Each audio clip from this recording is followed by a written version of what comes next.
नमस्कार विद्यार्थी मित्रमैत्रिणींनो, केसागर पब्लिकेशनच्या केसागर करिअर अकॅडमी युट्यूब चॅनलवरती तुमचं पुन्हा एकदा स्वागत आहे. सीटेट परीक्षा previous year question paper series आपण इथं केसागर पब्लिकेशन तर्फे कंडक्ट करत आहोत. तर याच्यामध्ये प्रिव्हियस इयरचा जो तुमचा क्वेश्चन पेपरचा जो पार्ट आहे तो तुम्ही बघितला आहे असं मी कन्सिडर करते आणि पुढचा जो पार्ट आहे तो पुढचा पार्ट आपण इथं कंटिन्यू करणार आहोत. तर लक्षात घ्या, कोणत्याही परीक्षेमध्ये प्रिव्हियस इयर क्वेश्चन पेपरचा रोल जो असतो तो खूप मोठा असतो, लक्षात घ्या.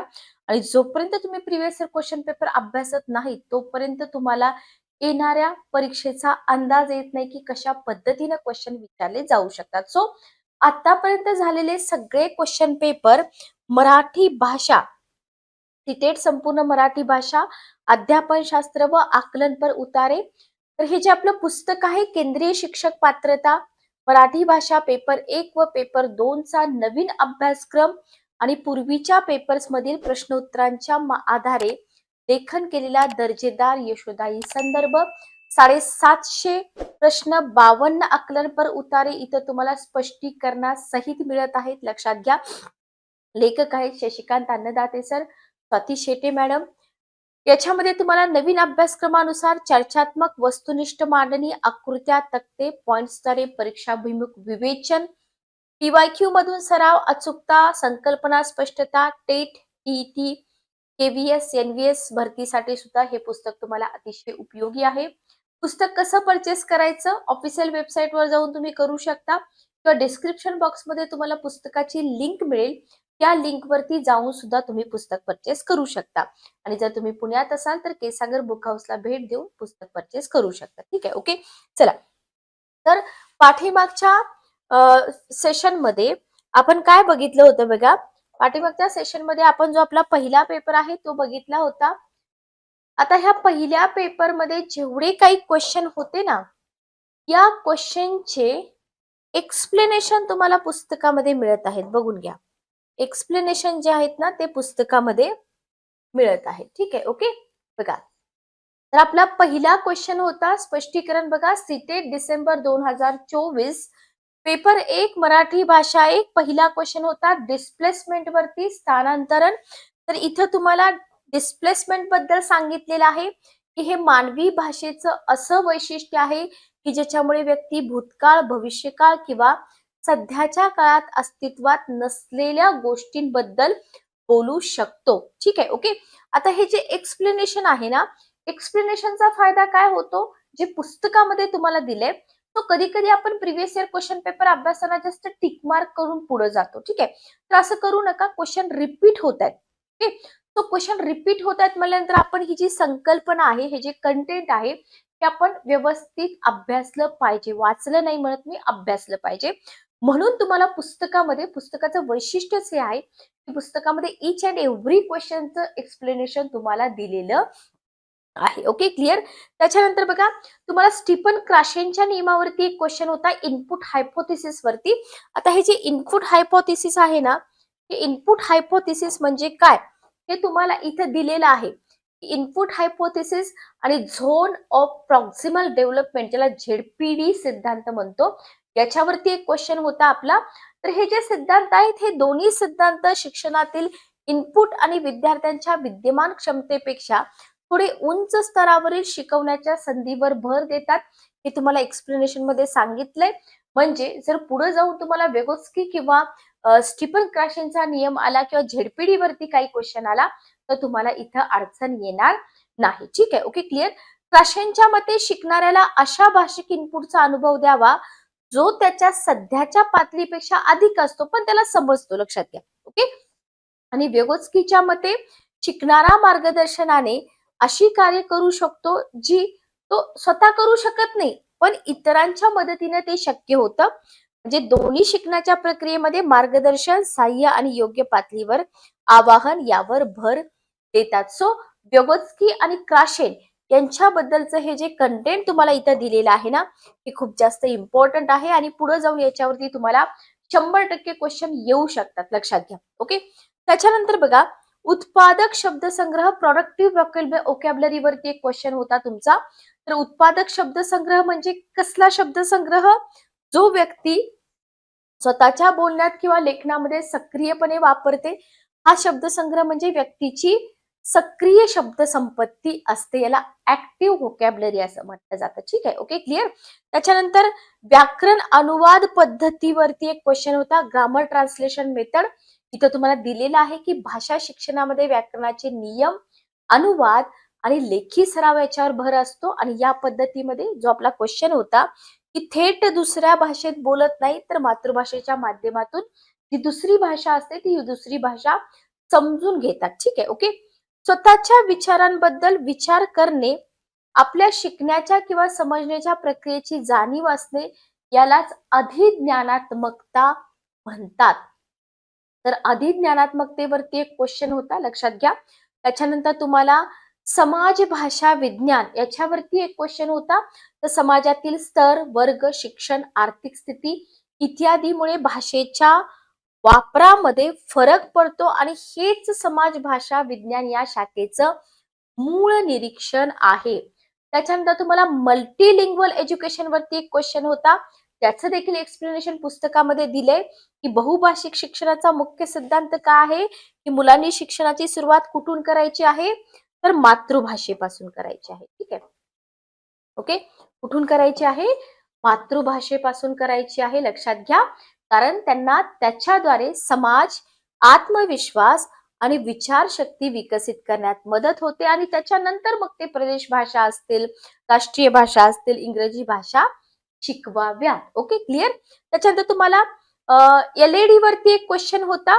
नोम चॉम्स्की यांची जी ही संकल्पना आहे ना, याच्यावरती एक क्वेश्चन होता की प्रत्येक मुलामध्ये भाषा आत्मसात करण्याची एक नैसर्गिक यंत्रणा जन्मता असते, जी त्यांना आपली पहिली भाषा जी मदर टंग आहे. इव्हन आपण आपल्या घरामध्ये लहान मूल वगैरे असेल तर बघतो, त्याला मराठी भाषा काय आपण व्याकरण वगैरे शिकवतो का नाही, तरी पण ते प्रॉपर मराठी भाषा बोलते. कारण का, तर जन्मताच आत्मसात करण्याची एक डिव्हाइस किंवा एक नैसर्गिक यंत्रणा असते. ओके.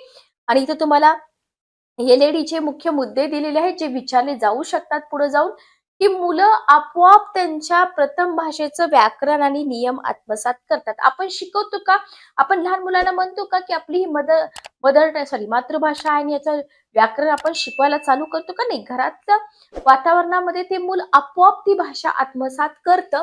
सो ही जी प्रक्रिया आहे 4 ते 5 वर्षाच्या आत पूर्ण होते. भाषिक इनपुट कमी असले तरी मुले स्वतःची वाक्यरचना करतात. लक्षात घ्या, भाषा आणि बोली यांच्यामध्ये रचनात्मक फरक ठोस नसतो. याच्यावरती एक क्वेश्चन होता तुमचा, भाषा आणि बोलीवरती. दोन्हीही संवादाचे माध्यम आहेत. व्याकरण, शब्दसंग्रह आणि उच्चार याच्यामध्ये केवळ प्रमाण आणि भौगोलिक फरक असतो. ह्या सेंटेन्स वरती तुमचा क्वेश्चन होता. Okay, clear. त्याच्यानंतर तुम्हाला जिम कमिन्स यांनी मांडलेला जे आंतर अवलंबित्व सिद्धांत आहे, ज्याला इंटरडिपेंडन्स हायपोथेसिस, तर हा आहे द्विभाषिकतेशी संबंधित सिद्धांत. पहिल्यांदा तर तुम्हाला हेच लक्षात ठेवायचं आहे. आणि या सिद्धांतानुसार प्रथम भाषा आणि द्वितीय भाषा याच्यामधील ज्ञानात्मक शैक्षणिक नैपुण्य हे एकमेकांवर अवलंबून असते. म्हणजे जर विद्यार्थ्यांनी आपल्या पहिल्या भाषेत चांगलं शैक्षणिक आणि बौद्धिक कौशल्य विकसित केले असेल, तर ती कौशल्य काय होतात, दुसऱ्या भाषेच्या शिक्षणामध्ये हस्तांतरित होतात. Okay, clear. याच्यावरती क्वेश्चन होता जिम कमिन्स यांच्या सिद्धांतावरती. त्याच्यानंतर तुम्हाला बॉटम अप आणि टॉप डाऊन दृष्टिकोनावरती सिद्धांत होता, जे वाचन शिकताना अक्षरापासून सुरुवात करावी की शब्दापासून, याच्याबद्दलचे जे 2 दृष्टिकोन आहेत. तर बॉटम अप मध्ये अक्षर, शब्द, वाक्य, अर्थ, आणि टॉप डाऊन मध्ये तुम्हाला इथं अर्थपूर्ण शब्द आणि गोष्टीमधून काय होतं, अक्षरांची ओळख होते. आणि इथं तुम्हाला अक्षरांऐवजी शब्द आणि गोष्टींमधून वाचन सुरू करणे, हा जो टॉप डाऊन सिद्धांत आहे, दृष्टिकोन आहे, ते इथं तुम्हाला काय होते, अर्थपूर्णता आणि रुची वाढवतो. ठीक आहे, ओके. अशा पद्धतीने तुम्हाला क्वेश्चनचे एक्सप्लेनेशन दिलेले आहेत. त्याच्यानंतर बघा, इथं आपला एक क्वेश्चन याच्यावरती होता, आकलनासह वाचनावरती एक क्वेश्चन होता. तर त्याचंही तुम्हाला इथे एक्सप्लेनेशन दिलेलं आहे की या प्रक्रियेमध्ये मजकुराचा अर्थ आणि आशयाचे पूर्वानुमान करणे, घटनांची योग्य मांडणी, मूल्यांकन करणे. तर पुढे जाऊन तुम्हाला क्वेश्चन येऊ शकतो की कॉम्प्रेन्शन, रीडिंग विथ कॉम्प्रेन्शन मध्ये कोणत्या घटकांचा समावेश होतो, रिपीट होऊ शकतो क्वेश्चन. त्याच्यानंतर बबलिंग वरती एक क्वेश्चन होता. बबलिंग म्हणजे बडबड करणे. तर 6 ते 8 महिन्याच्या वयामध्ये बाळ काय करतं, स्वर आणि व्यंजनांचं मिश्रण असलेले ध्वनी काढते, जसं की बाबा, मामा, दादा अशा प्रकारे. ठीक आहे, ओके. त्याच्यानंतर चालणे आणि न्याहाळणे या संकल्पनेवरती एक क्वेश्चन होता. त्याचंही एक्सप्लेनेशन तुम्हाला पुस्तकात दिले. ओके. त्याच्यानंतर सीटेट डिसेंबर 2024 पेपर 1 मराठी भाषा 2 याच्यामध्ये तुम्हाला संज्ञापनात्मक धोरणावरती क्वेश्चन होता. जे तुम्हाला इथं भाषा शिक्षणातलं धोरण आहे, मुख्य उद्देश, भाषेचा अर्थपूर्ण संदर्भ वापर करून संवाद कौशल्य विकसित करणे. तर हे प्रॉपर धोरण तुम्हाला इथे एक्सप्लेन केलेलं आहे. त्याच्यानंतर वाचन अक्षमतेवरती क्वेश्चन होता. तर वाचन अक्षमता म्हणजे काय हेही पुस्तकामध्ये तुम्हाला एक्सप्लेन करून दिले. त्याच्यानंतर सातत्यपूर्ण मूल्यमापनावरती 2 ते 3 क्वेश्चन होते आणि प्रत्येक क्वेश्चनचं जे एक्सप्लेनेशन आहे ते तुम्हाला पुस्तकामध्ये दिलेलं आहे. लक्षात ठेवा. Okay, clear. त्याच्यानंतर तुम्हाला प्राथमिक परस्पर संभाषण कौशल्य याच्यावरती एक क्वेश्चन होता. तर याचंही तुम्हाला इथे एक्सप्लेनेशन दिलंय, बघून घ्या. शब्द नकाशा आशयावरती क्वेश्चन होता, बाराखडी तक्ता वगैरे एक्सप्लेनेशन आहे. रचनात्मक मूल्यमापन फॉर्मॅटिव्ह असेसमेंट वरती तुम्हाला क्वेश्चन होता, त्याचंही एक्सप्लेनेशन आहे. टॉप डाऊन अप्रोच ज्याला आपण अधोगामी पद्धती म्हणतो, एक्सप्लेनेशन दिलेलं आहे. ते म्हणजे असं नाहीये की जो क्वेश्चन डिफिकल्ट आहे त्याचंच एक्सप्लेनेशन आहे. इच अँड एव्हरी क्वेश्चनचं एक्सप्लेनेशन तुम्हाला पुस्तकामध्ये मिळेल. शिक्षण प्रक्रियेत चुका या केवळ त्रुटी नसतात, तर त्या विद्यार्थ्यांच्या विचार प्रक्रिया, बौद्धिक क्षमता आणि शिक्षणाच्या टप्प्यांचा महत्वपूर्ण सूचक असतात. शिक्षण प्रक्रियेतल्या चुकांबद्दल एक क्वेश्चन होता, मूल्यमापनावरती क्वेश्चन होता, समावेशी शिक्षणावरती क्वेश्चन होता. ठीक आहे, ओके.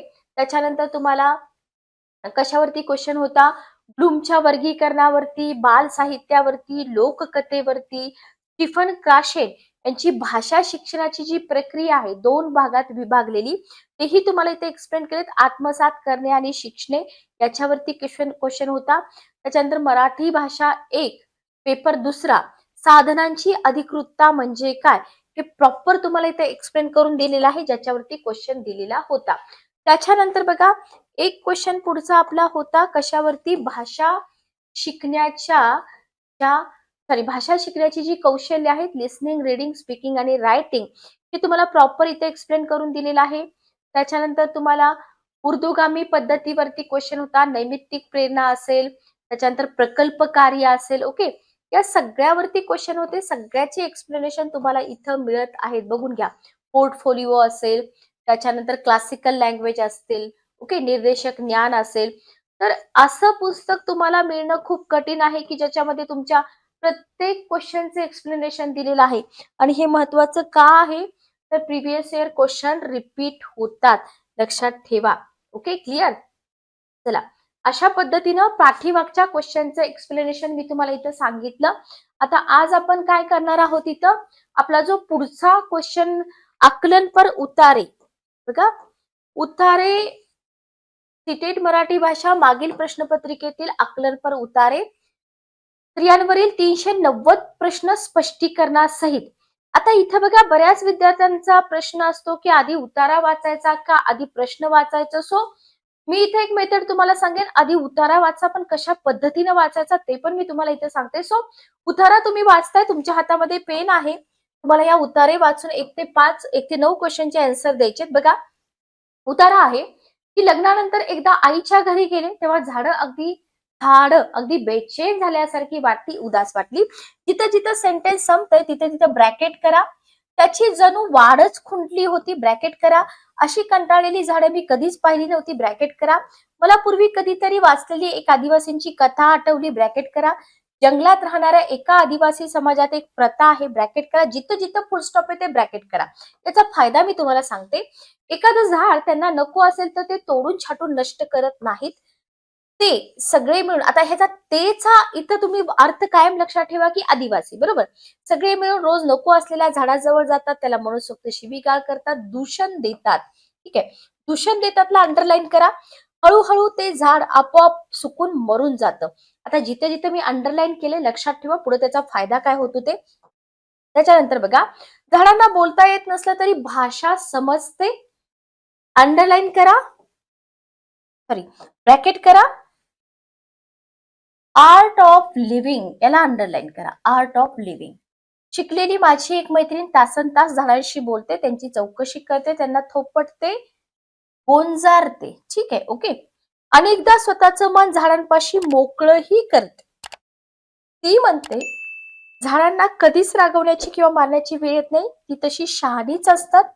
मग माणूसच असा का? माणसाचं छोटस बाळ जेव्हा जन्माला येतं तेव्हा त्याचं रूप किती निरागस असतं. या शब्दाला अंडरलाईन करा, याचा फायदा तुम्हाला पुढे होईल. बीजामधून नुकत्याच अंकुरलेल्या 2 कोवळ्या पोपटी पानांसारखं निरसं रूप. इथं एक्सक्लेमेटरी मार्क आहे, लक्षात ठेवा. कुठल्याही भावभावनांचा स्पर्श न झालेला ब्रॅकेट करा. व्यवहारी विश्वाची संचार करणाऱ्या आपल्या आईच्या उदरात सुरक्षित राहणारा तो जीव म्हणजे निसर्गाचं मानव प्राण्याच्या जीवन चक्रातलं सर्वात सुंदर निर्मळ रूप. ब्रॅकेट करा. सत्य असत्य व्यवहार, सत्य असत्य व्यवहार व्यापार या कशाचाही स्पर्श झालेलं रूप म्हणजे लहान बाळ.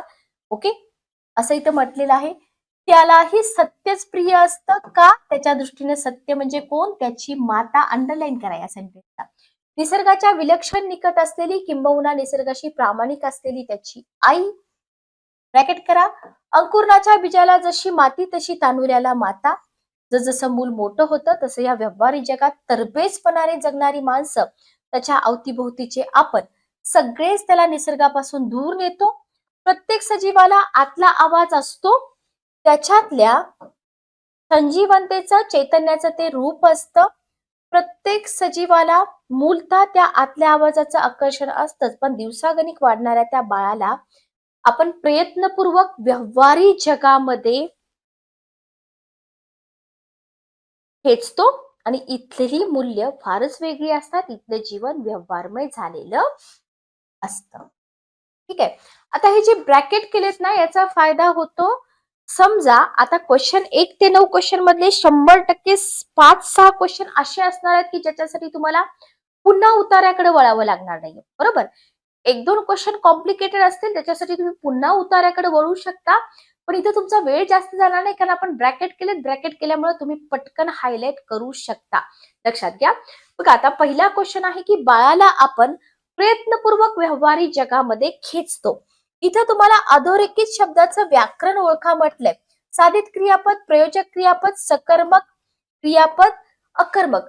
करता स्वतःहून क्रिया करतोय का? हो नाही, करता स्वतःहून क्रिया करत नाही, त्याच्याकडून ती क्रिया केली जाते. म्हणजे हे प्रयोजक क्रियापद आहे. सोपा क्वेश्चन होता, काहीही अवघड नाहीये. निर्मळ रूप, हे निर्मळ का आहे? रूप कसं आहे? निर्मळ आहे. म्हणजे हे विशेषण झालं. बरोबर, सोपा क्वेश्चन आहे. निरागस शब्दाचा समानार्थी नसलेला शब्द म्हणजे कसला विचारलाय? विरुद्धार्थी विचारलाय. म्हणजे ऑप्शन मध्ये 3 शब्द समानार्थी असणार आहेत, 1 शब्द विरुद्धार्थी असणार आहे. बरोबर, ओके, क्लिअर. झाड नको असेल तर आदिवासी काय करतात? मी तुम्हाला म्हटलं होतं, सेंटेन्सला अंडरलाईन करा. शिवीगाळ करतात म्हणजे दूषण देतात. बरोबर, सोपं आहे की नाही क्वेश्चन? काहीच अवघड नाहीये. म्हणजे आधी पॅसेज वाचा, पण कशा पद्धतीने, जसं मी सांगितले तशा पद्धतीने वाचा. मला डेफिनेटली त्याचा फायदा होईल.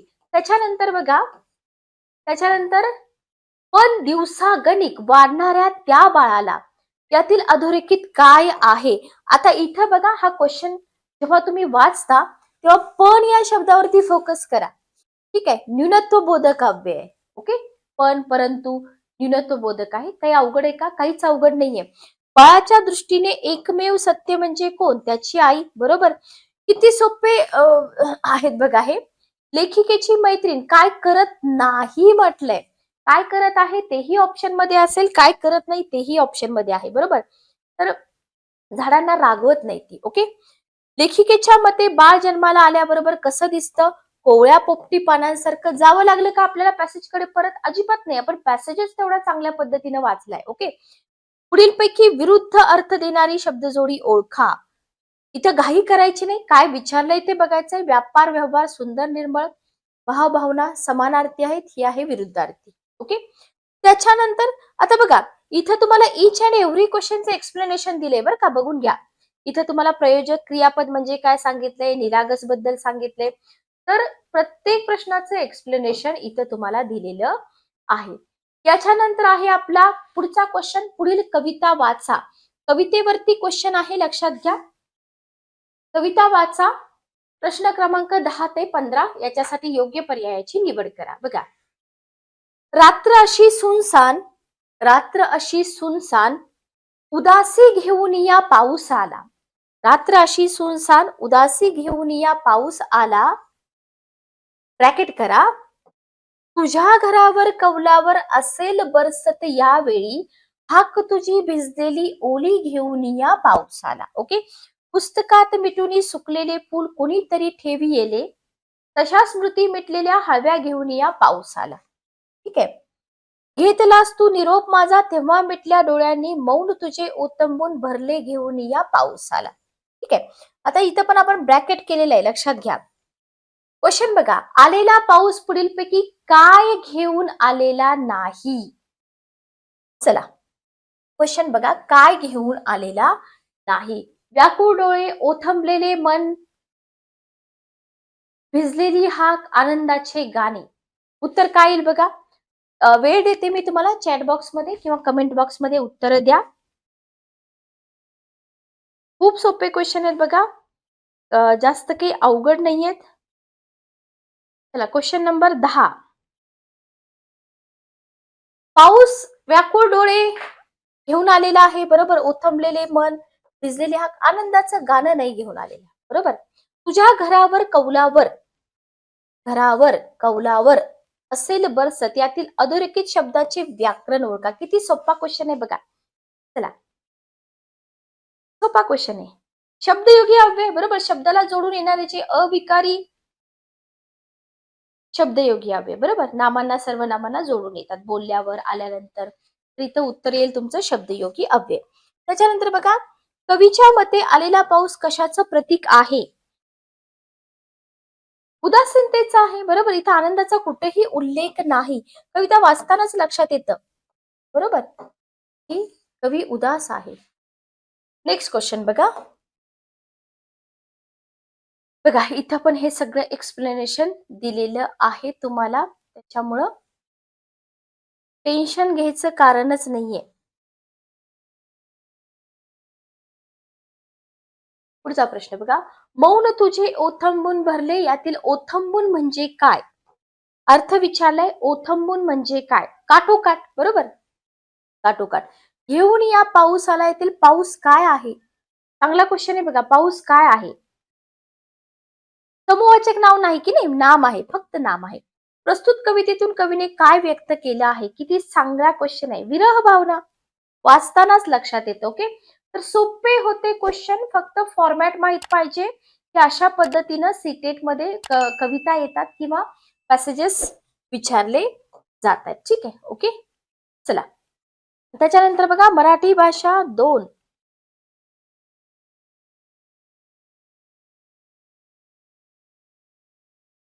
Paper 1 part 2. उतारा वाचा आणि प्रश्न क्रमांक 16 ते 23 यासाठी योग्य पर्याय निवडा. आता उतारा पाठीमागे जसा वाचला होता तसाच वाचायचा आहे. पुणे जिल्ह्यातील नावं लक्षात ठेवा. जुन्नर तालुका म्हणजे लेण्यांचं आगारच. ओके, कारण अंडरलाईन करा. याच तालुक्यात 150 पेक्षा अधिक लेणी पाहायला मिळतात. अंडरलाईन करा, 150 पेक्षा अधिक.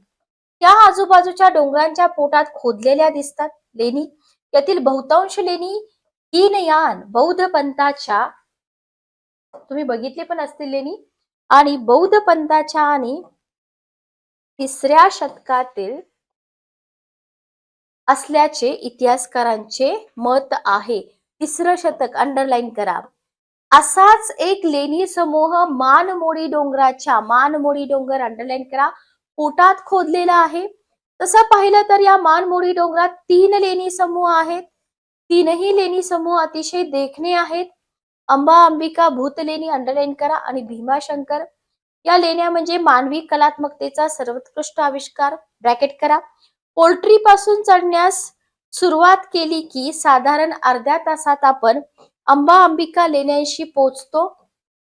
तिथे पोहोचण्याची वाट सोपी आहे. तसेच काही ठिकाणी पायऱ्याही बांधलेल्या दिसतात. ब्रॅकेट करा. इतर 2 लेण्यांच्या तुलनेत या लेण्या बऱ्याच मोठ्या आहेत. कोणत्या लेण्या? रिकॉल करा. त्यांच्या समोर भले मोठे पटांगण आहे. पटांगणामागे, ब्रॅकेट करा, पटांगणामागे कातळातल्या भिंतीवर कोरलेल्या शिल्प खजिना आपल्याला अक्षरशः स्तंभित करतो.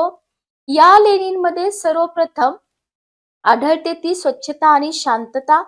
मानमोडी डोंगराकडे फारच थोडे पर्यटक फिरकतात. मोजके अभ्यासक लेणीप्रेमी सापडले तर इथं सामसूमच असते. या लेणी समूहामध्ये विहार, चैत्यगृह, पाण्याची कुंडे, एकूण 33 लेण्यांचा समूह आहे, समावेश आहे. पुरातत्व विभागाने त्यांना 18 ते 34 असे क्रमांक दिले आहेत. भीमाशंकर गटाच्या 17 नंतर पुढचे क्रमांक दिलेत, लक्षात घ्या. या लेणी बहुमजली असून उत्तरेकडे तोंड करून खोदलेल्या आहेत. बऱ्याच लेण्यांचे खोदकाम जमिनी लगत आहे. ब्रॅकेट करा. मी रफ ब्रॅकेट केले, तुम्ही प्रॉपर ब्रॅकेट करा म्हणजे त्याचा फायदा होतो. कातळावरच्या भागात लेण्यांकडे तोंड केली की आपल्या डाव्या हाताकडून किंवा पूर्वेकडून या लेणी पाहावयास सुरुवात करायची. यातील 30 क्रमांकाची लेणी विशेष आहे. जिन्याने वर गेलो की उजव्या बाजूला सलग 5 खोल्या दिसतात. 4थ्या खोलीमध्ये जैन खोदकाम शिल्पकाम दिसतं.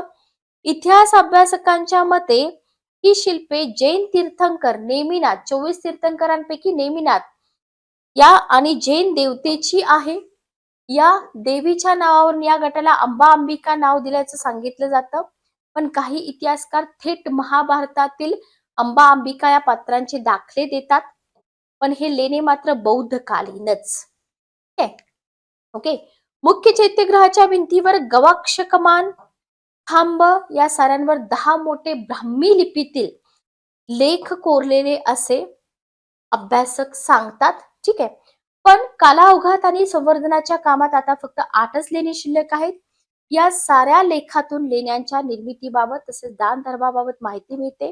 त्यानंतर काही विहार आणि पाण्याच्या टाक्या लागतात. ठीक आहे. ओके. तर हा आहे तुमचा उतारा. बघा, आता इथं तुम्हाला सोपे क्वेश्चन दिलेत, काहीही अवघड नाहीये, लक्षात घ्या. एकवचन अनेकवचनी शब्द जोड्यांपैकी चुकी फक्त काय विचारलंय ते तुम्हाला व्यवस्थित वाचायचं आहे. शिल्प, शिल्पे, एकवचन अनेकवचनी शब्द जोड्यांपैकी चुकीची शोधा. कमान, कमानी, खांब, खांबे, खाते आणि खाती. काय येईल उत्तर बघा, मी तुम्हाला वेळ देते इथं.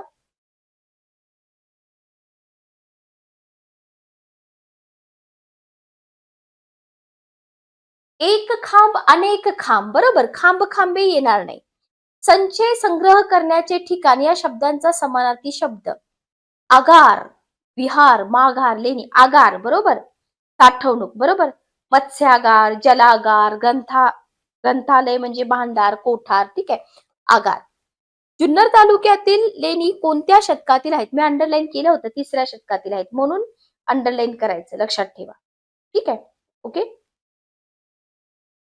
बौद्ध काळ, 3रं शतक. म्हणजे पुन्हा आपल्याला पॅसेजकडे वळावं लागत नाही, लक्षात घ्या. अंबा अंबिका लेण्यांमध्ये लेखकाला प्रथम दर्शनी काय जाणवले? स्वच्छता आणि शांतता. तोंडपाठ होतं की नाही? जर प्रॉपर तुम्ही व्यवस्थित वाचलं लक्षात येऊन जातं. इतिहासकार लेण्यांच्या नावासाठी कोणत्या ग्रंथाचे संदर्भ देतात? लक्षात घ्या. आता इथं महाभारताचे, बरोबर. महाभारत. लेणी समूहाबद्दल बघा, याचा फायदा काय होतो? पॅसेज जर तुम्ही कॉन्सन्ट्रेशननी वाचला, ब्रॅकेट करून वाचला, टाइम मॅनेजमेंट तुम्हाला वेगळं शिकावं लागत नाही. पुन्हा पॅसेजकडे वळणं, पुन्हा प्रश्नांकडे वळणं, काही मध्ये वाचू नका. एकदाच वाचा, प्रॉपर वाचा. ओके. लेणी समूहाबद्दल लेखकाने न काढलेला उद्गार कोणता? या बौद्ध पंथाच्या नाहीत. लेणीचे न काढलेला म्हटलंय बरं का, न काढलेला. पण बौद्ध पंथाच्याच हे काढलेले उद्गार आहेत. कातळ शब्दाचा अर्थ काय? पण इथे काय म्हटलंय? समानार्थी नसलेला शब्द म्हटलंय. म्हणजे 3 शब्द समानार्थी आहेत कातळचे इथं. कातळ म्हणजे खडक, कातळ म्हणजे पाषाण, कातळ म्हणजे दगड. कातर वेळ नाही येणार, बरोबर. ओके. खडक, शिला, पाषाण. लेण्यांमधील कोरीव कामातून कोणत्या बाबतीत माहिती मिळते? अभ्यासक, लेणी प्रेम, दान धर्म, पुरातत्व विभाग. लेण्यामधील कोरीव कामातून म्हटले दान धर्म. शेवटचं सेंटेन्स आठवा. दान धर्माची माहिती मिळते.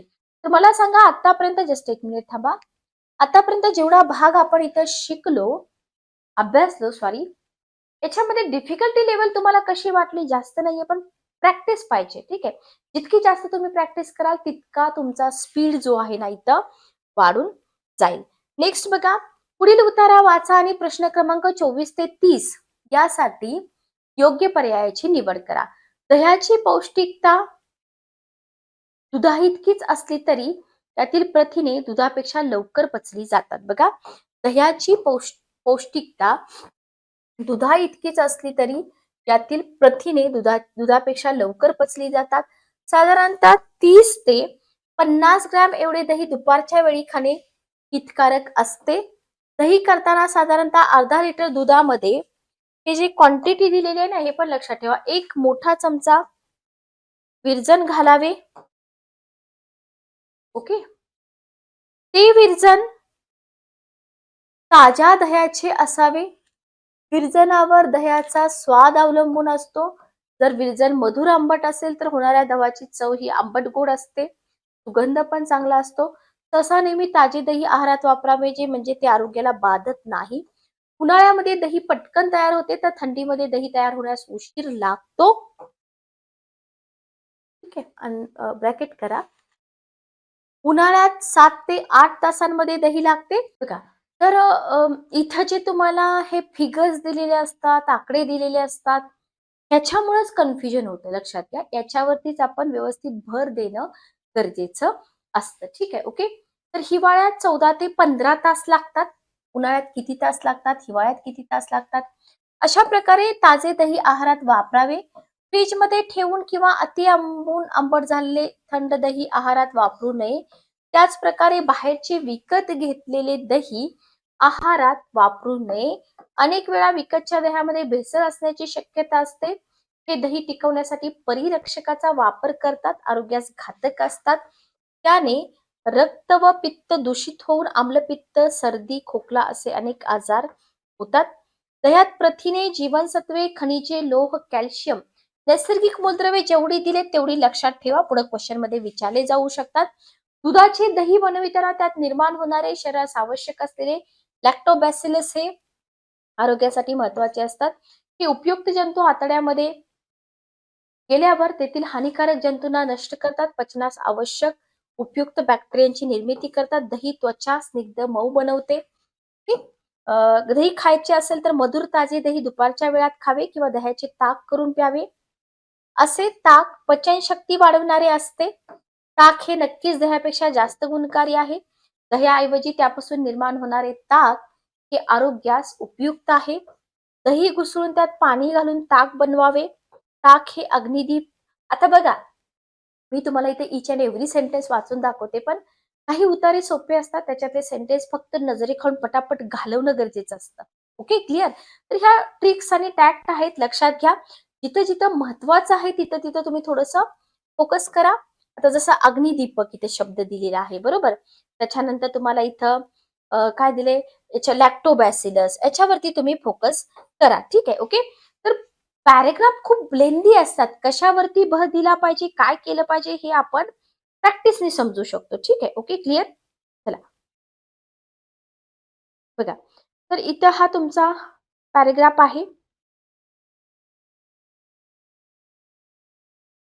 लेखकाच्या मते लवकरात लवकर पचणारा घटक कोणता? प्रथिने, खनिजे, लोह, उपयुक्त जंतू. ठीक आहे. ओके. तर हा जो आपला पेपर आहे ना, बघा, तर अशा पद्धतीनं हे जे डेमो क्वेश्चन पेपर आहेत ना, हे डेमो क्वेश्चन पेपर्स तुम्हाला इथं दिलेले आहेत. बाकी सगळे पेपर्स जे आहेत ते तुम्ही काय करा, तुम्ही पुस्तकामधून व्यवस्थित अभ्यासून घ्या. पुढचा क्वेश्चन आहे, लेखकाच्या मते ताक सेवन केल्याने माणूस कोणत्या गोष्टीपासून अलिप्त राहतो? आजारापासून, दह्यापासून, पचनापासून का परिरक्षकापासून? ठीक आहे.